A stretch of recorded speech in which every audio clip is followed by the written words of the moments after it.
주식창을 열 때마다 파란색 숫자만 보인다면 아마 지금 이 순간이 가장 괴로울 겁니다. 뉴스에서는 경기 침체, 경제 붕괴, 시장 폭락 같은 단어들이 쏟아지고 주변 사람들은 모두 패닉에 빠져 있죠. 그런데 놀라운 사실이 하나 있습니다.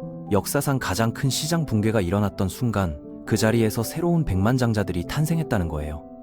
2008년 금융위기 때도 2020년 코로나 폭락 때도 마찬가지였습니다. 어떤 사람들은 모든 것을 잃었지만 어떤 사람들은 평생 벌 돈을 몇 달 만에 벌어들였죠. 그렇다면 도대체 무엇이 이 두 부류를 갈라놓는 걸까요?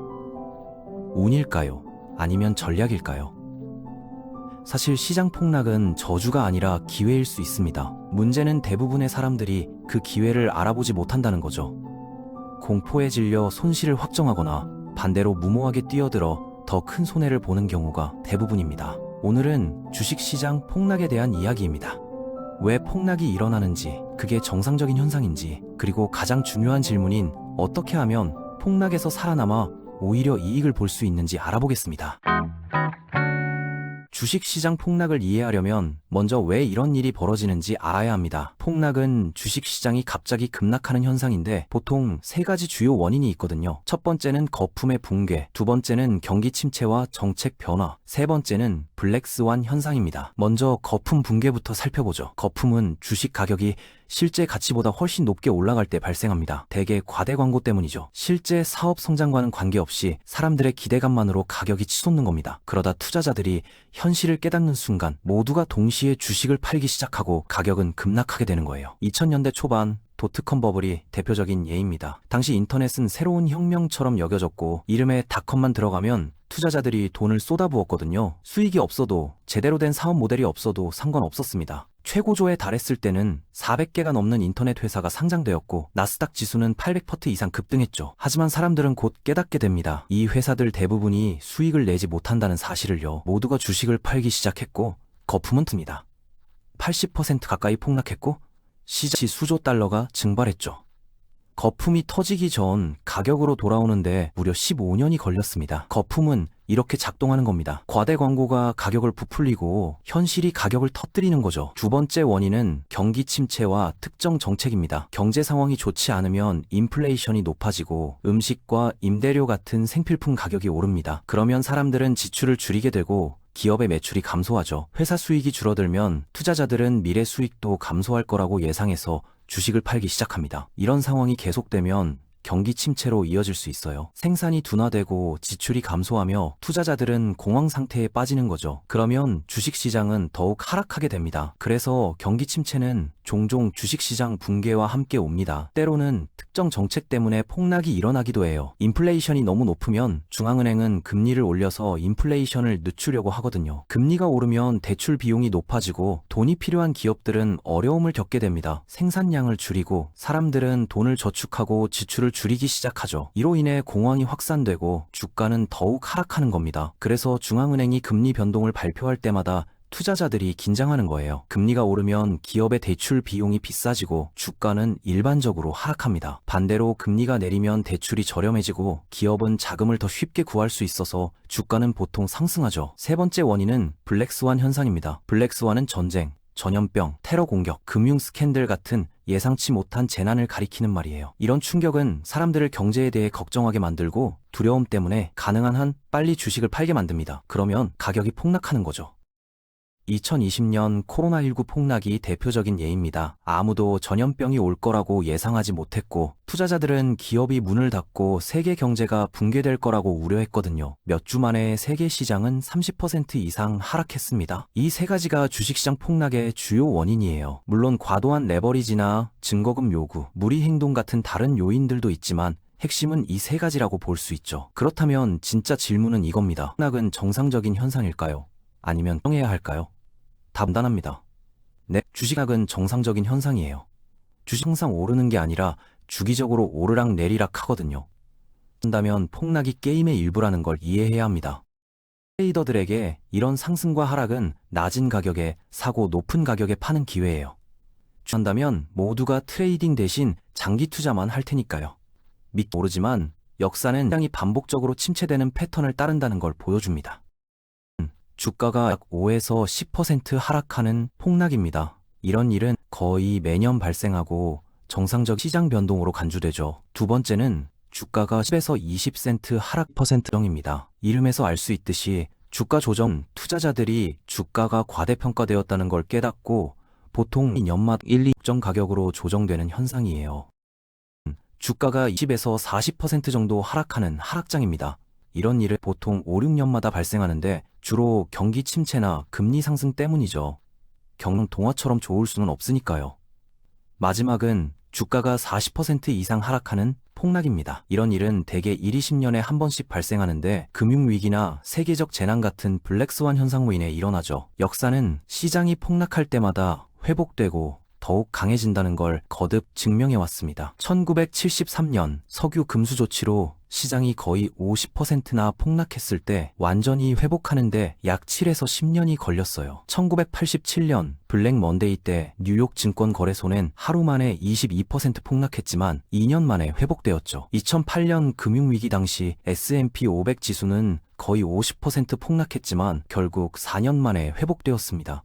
2020년 코로나19 폭락 당시 뉴욕 증권거래소는 단 5주 만에 30% 하락했지만 4개월 만에 완전히 회복되었어요. 폭락은 다르지만 패턴은 같은 거죠. 시장이 하락하고 다시 강세로 회복됩니다. 그럼 돈을 잃은 사람은 누구일까요? 당황해서 매도한 사람들입니다. 그럼 누가 돈을 벌었나요? 침착함을 유지하고 강력한 주식을 보유한 사람들이죠. 하지만 여전히 걱정하는 사람들이 있을 겁니다. 과거 실적이 미래 결과를 보장하는 건 아니잖아요. 이번에는 폭락이 달라서 회복하지 못한다면 어떡하냐고요. 완전히 틀린 말은 아니지만 폭락이 단지 주기의 일부일 뿐인지 실제로 걱정해야 할 때인지 알려주는 지표가 있습니다. 사업체가 여전히 운영되고 사람들이 여전히 돈을 쓰고 여가를 즐길 수 있으며 상황을 안정시키기 위한 조치가 취해졌다면 폭락은 정상적인 현상이에요. 그러면 폭락은 회복될 가능성이 높죠. 하지만 이는 주로 미국 같은 크고 안정적인 경제에 적용됩니다. 규모가 작거나 불안정한 국가에서는 경제 붕괴가 더 오래 걸리거나 복구 방식이 다를 수 있으니까요. 경제 전체가 붕괴될 때까지는 걱정할 필요가 없다는 겁니다. 사업이 계속 실패하고 은행이 파산하고 사람들이 돈을 쓸 수 없게 되고 국가가 부채를 갚지 못하게 된다면 그건 다른 문제죠. 그런 상황은 극히 드물지만 만약 일어난다면 그런 종류의 폭락은 회복하기가 훨씬 어렵습니다. 이제 어떤 폭락이 정상적인지 이해하셨을 겁니다. 그렇다면 다음 질문은 주식시장 폭락 시 어떻게 살아남을 수 있느냐는 거죠. 주식시장 폭락은 투자하기에 최악의 시기처럼 보일 수도 있습니다. 하지만 놀라운 점은 많은 사람들이 실제로 경기 침체 중에 엄청난 이익을 낸다는 거예요. 똑똑한 투자자에게 시장 붕괴는 장기적인 부를 축적할 수 있는 최고의 기회 중 하나입니다. 워렌 버핏이 말했듯이 다른 사람들이 두려워할 때 탐욕스러워지라는 거죠. 그러면 실제로 어떻게 그렇게 할 수 있을까요? 폭락 중에 수익을 내려면 흔히 저지르는 실수 몇 가지와 그 대신 무엇을 해야 하는지 알아보겠습니다. 첫 번째 실수는 공황 매도입니다.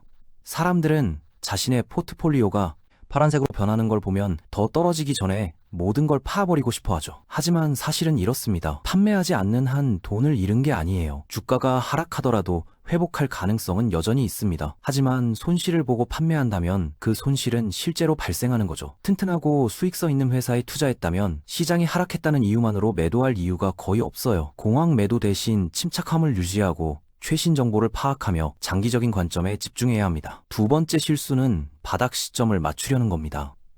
일부 투자자는 폭락의 가장 낮은 지점을 예측하고 매수하기에 완벽한 순간을 기다리려고 해요. 하지만 문제는 가장 낮은 지점을 얼마나 정확하게 예측할 수 있느냐는 거죠. 많은 사람들이 너무 오래 기다려 최저점을 놓치는 반면 어떤 사람들은 가격이 더 이상 떨어지지 않을 거라고 생각하고 너무 일찍 매수하지만 결국 가격이 더 떨어지는 걸 보게 됩니다. 추측하는 대신 비용 평균화가 더 나은 전략입니다. 비용 평균화는 고정 금액을 정기적으로 투자하는 걸 의미하는데 가격이 낮을 때는 더 많이 사고 가격이 높을 때는 덜 사게 되는 거예요. 이렇게 하면 시장 시점을 맞추려는 스트레스가 사라지고 튼튼하고 수익성 있는 기업을 매수하는 한 기업의 장기적 강점에 대한 확신이 있는 한 비용 평균화는 걱정 없는 접근 방식이죠. 세 번째 실수는 단지 싸다는 이유만으로 나쁜 주식을 사는 겁니다. 주가가 폭락하면 싸게 살 수 있는 물건이라면 무엇이든 사고 싶은 유혹이 생기거든요. 하지만 모든 회사가 회복되는 건 아니에요. 일부 기업은 완전히 실패하고 주가는 결코 회복되지 않습니다. 그렇기 때문에 부채가 적고 수익이 탄탄하며 어려운 시기를 견뎌낸 이력이 있고 전망이 좋은 강력하고 수익성 있는 회사에 집중하는 게 매우 중요해요. 경기 침체 시에는 훌륭한 기업이 나빠서가 아니라 모두가 당황하기 때문에 저렴해지는 겁니다. 예를 들어 2008년 금융위기 이전에는 아마존의 주가가 주당 $90 정도였어요. $1000가 있다면 주식 11주만 살 수 있었죠. 폭락이 일어났을 때 아마존의 주가는 주당 $40 이하로 떨어졌습니다. 이제 같은 $1000로 25주를 매수할 수 있었을 거예요.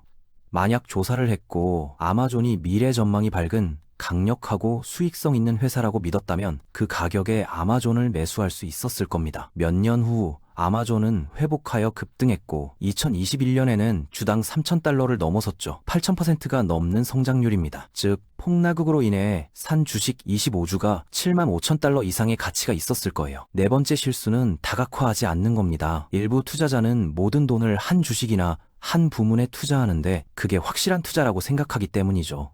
하지만 경제가 침체되면 일부 산업은 다른 산업보다 더 큰 타격을 입습니다. 똑똑한 투자자는 기술, 의료, 소비재, 공익사업 등 다양한 분야의 투자를 분산시켜요. 한 분야가 침체되더라도 다른 분야가 손실을 메울 수 있도록 하는 거죠. 일부는 주식시장 붕괴에 대비해 채권, 상품 또는 국제 주식 같은 비주식 분야로 다각화하기도 합니다. 개별 주식을 고르는 게 어렵다면 ETF나 인덱스 펀드 같은 펀드를 매수하는 걸 고려해 보세요. 이를 통해 투자를 여러 주식에 자동으로 분산할 수 있어서 선택이 더 쉬워지거든요. 이렇게 하면 개별 회사를 직접 선택할 필요가 없는 거죠. 마지막 실수는 놓치는 것에 대한 두려움입니다. 공황이 퍼지면 사람들은 다른 사람들이 하는 일을 맹목적으로 따라요. 모두가 팔고 있다면 팔고 뉴스에서 멸망을 예측하면 그걸 믿는 거죠. 하지만 벤저민 그레이엄과 피터 린치 같은 전설적인 투자자조차도 월가의 전문가조차도 시장을 완벽하게 예측할 수 없다고 말했습니다. 따라서 직접 조사하여 무엇을 구매하는지 이해하도록 해야 해요. 없다면 재정 고문과 상담해도 괜찮습니다.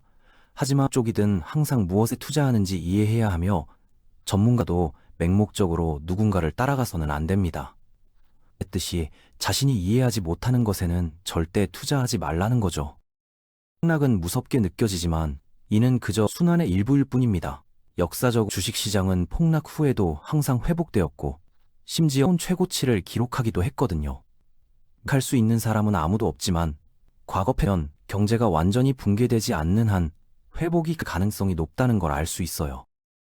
이 이야기를 보기 전까지만 해도 시장 폭락은 무조건 피해야 할 재앙이라고 생각했지만 준비된 사람에게 기회가 될 수 있다는 걸 깨닫게 되네요. 폭락에서 살아남고 이익을 얻심은 침착함을 유지하고 공황 매피하고 철저한 조사를 하고 할인된 가격으로 우량 주식을 매수하는 거예요. 매도하는 사람은 손해를 보지만 똑똑자는 폭락을 큰 수익으로 전환하는 거죠. 다음 폭락이 일어나면 두려워하지 말고 대비하세요. 적어도 준비된 사람에게는 폭락도 기니까요. 오늘은 주식시장 폭락에서 살아남고 이익을 내는 방법에 대한 이야기였습니다. 구독자분들의 경제적 자유를 응원하며 영상 마치겠습니다.